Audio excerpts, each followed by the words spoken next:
Hey guys, Cahill from Post here.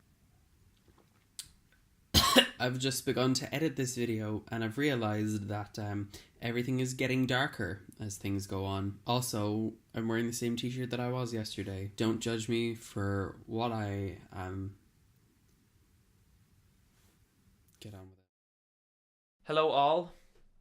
End of month. Month is April. Music. Clothing. I finished a book this month.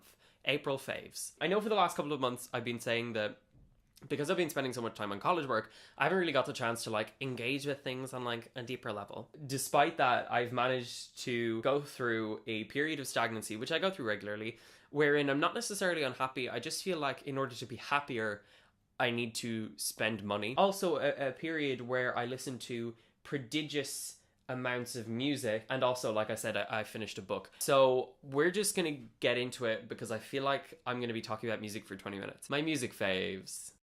I've got 3 albums here, and I'd like to think that by the end of December they will all be in my top 5 albums of the year, but because there's so much time left in the year, I'm scared that they won't be. But anyway, the first one is the debut by Niloufer Yanya. It's Miss Universe.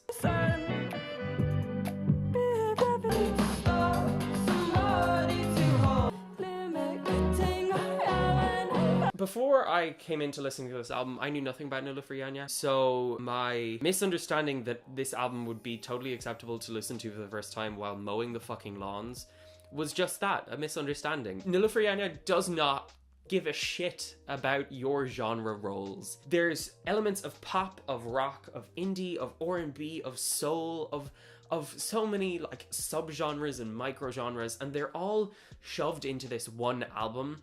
And for some reason, despite that, it is still very cohesive in sound. I don't understand it, but I don't want to understand it, because I think if I understood it, it would kind of ruin the illusion for me. Next up is another debut album. It's Billie Eilish's debut, When We All Fall Asleep, Where Do We Go? Hold the place, I do what I want.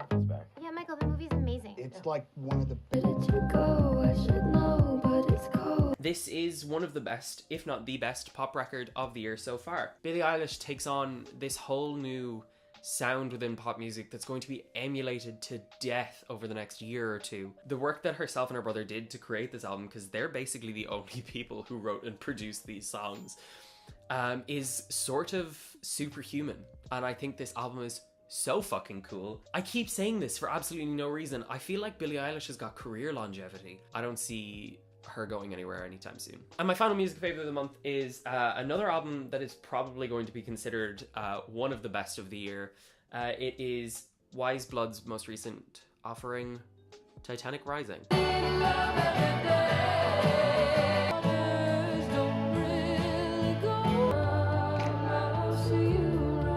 Wise Blood is another artist about whom I knew nothing prior to listening to this album. That's kind of a shame, because since listening to this album, I have absolutely become fucking obsessed. I haven't gotten the time to listen to any of her older music, but this album is so beautiful and atmospheric and transcendent in every sense of the word. It's just this fantastic record that combines elements of Baroque and chamber pop with weird sort of vintage elements that sound like they popped out of a fucking Beach Boys album. According to Metacritic, this is the second best album of 2019 so far, and honestly, I support that. I'm gonna stop talking shit about things I know nothing about and talk more shit about things I know slightly more than nothing about.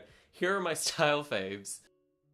First up is the t-shirt I'm wearing. This t-shirt is a vintage, a fine vintage. I bought it in a shop in my home city called Public Romance. If you're ever in Galway, go and hit it up. It's really cool. What I particularly like about it is that it is genuinely different from anything else that I own. Not just in the print, but in the cut, in the fit. It's so different. Next up is a slightly out of season knit jumper from Topman. Haven't bought anything in Topman in a while, but I went in and there was a big old sale on. The thing about Topman sales is that usually most of the good things are gone, except for some reason nobody wanted to buy this jumper, which is why I got it in my size, which never happens. And not only did I get it in my size, it was dirt cheap, but I am kind of obsessed with it. Like, y'all know I like a good knit jumper, but this is fun. Again, it's different.